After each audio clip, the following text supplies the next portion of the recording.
It seems that a third of us still don't understand what post-traumatic stress syndrome is. That's according to new research. The Veterans' mental health charity, Combat Stress, found that 60% of us were able to identify symptoms, while 11% couldn't. We're now joined by the former Army veteran and director of fundraising at Combat Stress, Robert Marsh. I was worried myself there that I couldn't necessarily identify the symptoms of combat stress. Should we just run through some of those first?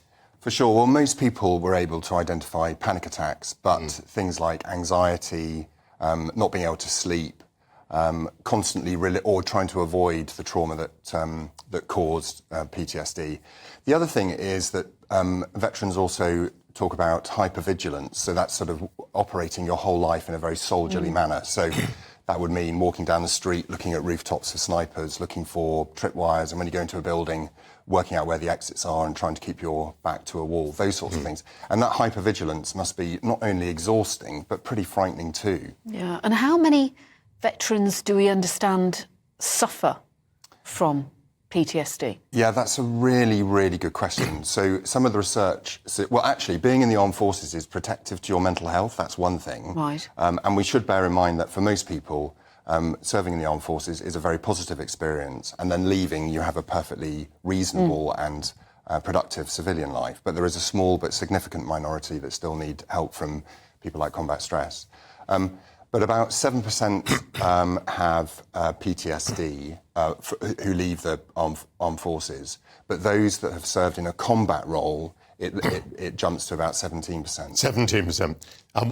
What sort of aid are you able to bring to these people? What sort of practical help? Well, we do a variety of things. So it starts with a helpline. The helpline number is 0800 138 1619. And everybody who answers the phone is a trained counsellor, so the help starts there. So the helpline, we have loads and loads of online resources that people find very useful, and our website is combatstress.org.uk. And then through to Victor, which is our sort of intensive programme for veterans who have got complex mental health issues. And is part of the problem that veterans don't want to admit it? They see it as weakness?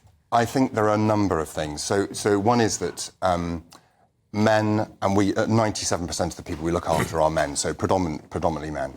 A lot of men are not natural help seekers. The military male is even worse. And the culture of the military is, can do, crack on, get on with it. This is the circumstance you've got. We've just got to, do this job. And that's how the armed forces have to operate. But I think this parity of esteem between physical health and mental health is very much coming up the agenda. Yeah. And the military is getting much better at that. But there still is a massive stigma to saying, hello, I've got a mental health problem. So You're the fundraiser. You must have a website. Do you want to just mention that to us as well? Yeah, so the website is combatstress.org.uk. And what we're doing in March is that we're launching our really excellent challenge, which is a march in March. Walk, run or roll 10 miles on any one day in March. You can sign up for free, just put in a search engine, March in March, Combat Stress, and raise vital funds for veterans suffering with mental health issues. Robert, thank you very much indeed. Thank you.